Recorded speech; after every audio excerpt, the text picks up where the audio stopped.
Today I want to talk about one specific scene from The Lord of the Rings. It always fascinated me and I never quite knew why. And I think I figured it out now and I want to share that with you. First, let's go through the scene. It's very quickly explained. So it's in the Battle of Minas Tirith. The battle is almost lost. It's pretty hopeless. And Pippin thinks they're about to die.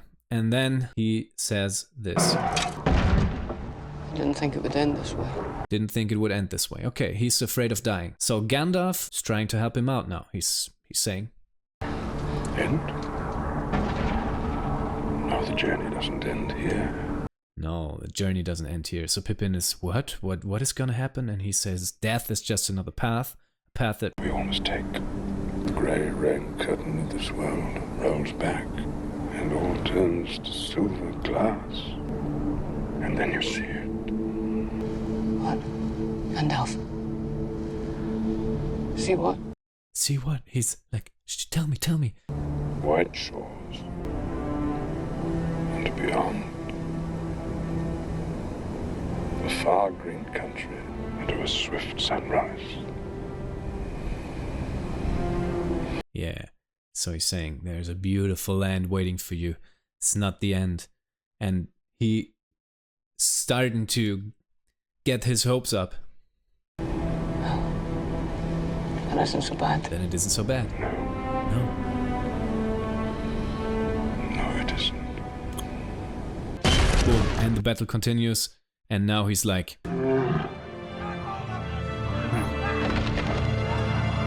yes. Okay, that's a scene. Beautiful scene. Short scene, and I never quite knew why is it so good. Because, like, basically, Gandalf is telling him, well, like, it's not so bad. But first, obviously, we gotta talk about Sir Ian McKellen here because it's just beautiful what he does.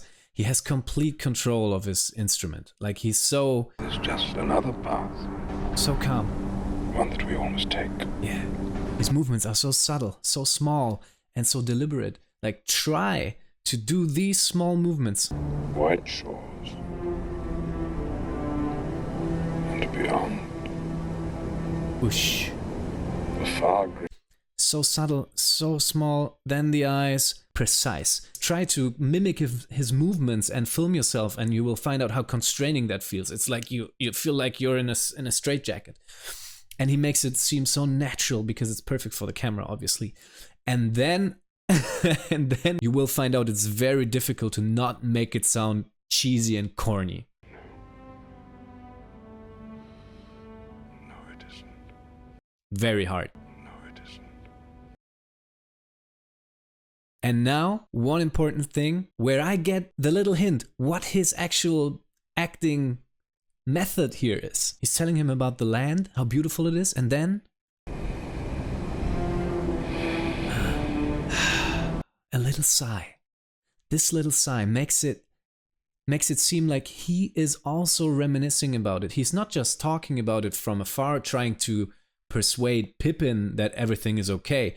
No, he's talking about that is the backstory. It's Valinor that he's talking about, the undying lands, where all souls must go to when they die. And he is like actually a very powerful being, old being. He is from there, so it's his home. And this is a sort of paradise.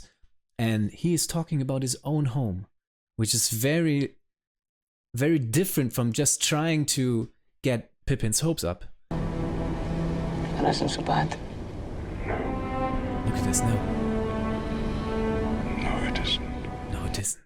A little eye flickering. He's talking about his home. I think the premise is, or the situation is, oh, I need to cheer this guy up. I'm gonna talk about how he's gonna end up there and it's totally cool. And then it switches into, oh shit, I really missed that. Oh, it's so beautiful. And I'm gonna get there one day as well when my work here is done.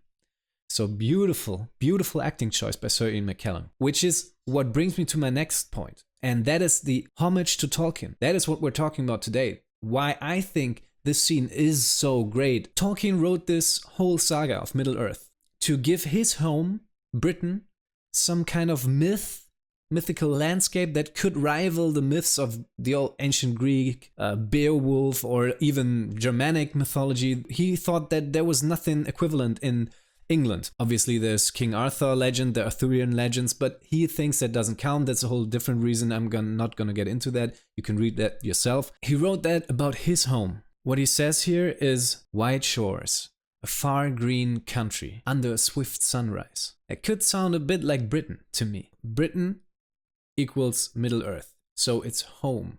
Gandalf is talking about his home like Tolkien could talk about his home. Maybe they deliberately try to honor Tolkien in that way, because imagine Tolkien was in World War I and he was participant in the Battle of the Somme, one of the most brutal battles in all of history. Basically, it's one of the most gruesome wars to ever take place, and he was in the thick of it. He might also think about his home when he's in those infamous trenches. And he wrote a lot of the stuff, or he got a lot of the ideas from those experiences. There's a lot of influence from there. And he was probably, when he is in those trenches with those guys, man, the morale was low. And they were probably thinking about home like as a fairy tale that they're never gonna reach again. You could draw a parallel between those two, because Gandalf is obviously also in the war. So you could equate the situation of Gandalf and the situation of Tolkien. And if I had to act in that scene, if I had to be Gandalf, I would charge myself up with that kind of cause or parallel. I would try to tell Tolkien's story in that way, because that always helps me. It's different for every actor, and you don't have to do that, but I tend to do a better job myself when I don't think about the acting in the scene and myself, but think about some bigger cause, something bigger than me. So it draws the attention away from myself, which is always good for an actor, to not think about what to do with my hands. And you're only thinking about, I'm gonna give this guy a voice. And obviously you have to thank Tolkien for the work you're getting right now. So so that would be a higher cause for me to give him this little tip of the hat.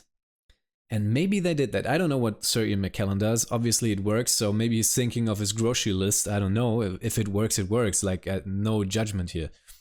Nobody cares what you do. If it works, it works. Maybe he's completely technical. But there's still more. It's not only that they honor Tolkien personally here, they also honor his work and his beliefs. Because he did not write the whole saga without any underlying themes and beliefs. He wanted to give a parallel to Christianity. Not directly, not blatantly on the nose, but in allegory. That's why he still has a kind of afterlife. And he has a theology and some theism in there. There's one true omniscient being above all. It's Iluvatar, whatever.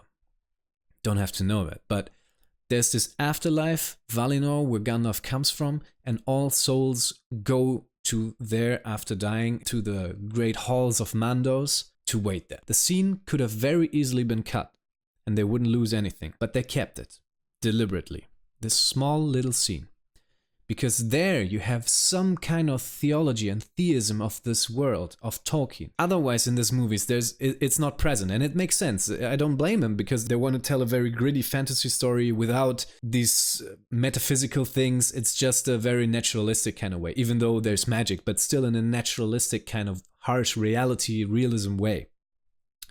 But Tolkien had a very rich theology in there, and a theistic point of view. And this is something that in our culture today is very much missing. This metaphysical, this theistic or like theological point of view. It's all very materialistic, what we have right here. And I mean materialistic or materialism, and not in the kind of consumerism way, capitalist, I need to consume, I'm superficial. I mean it in a philosophical way. The worldview of materialism means that you think that everything that exists is just some physical thing that can be explained through physical things and science, and everything that we think might be metaphysical or immaterial is just something that we haven't yet explained through science. But the theistic way says there's something more. There's the metaphysical, not only the physical. There's a plane of existence that's deeper and higher or older than that. And I think that in our culture today is very much lacking. And they really honored Tolkien there. Despite their maybe secular beliefs, they really try to give something that is out of their own belief system and honor Tolkien. We didn't want to put any of our own, certainly in terms of the thematic material, we didn't want to put any of our own baggage. I mean, we had no interest in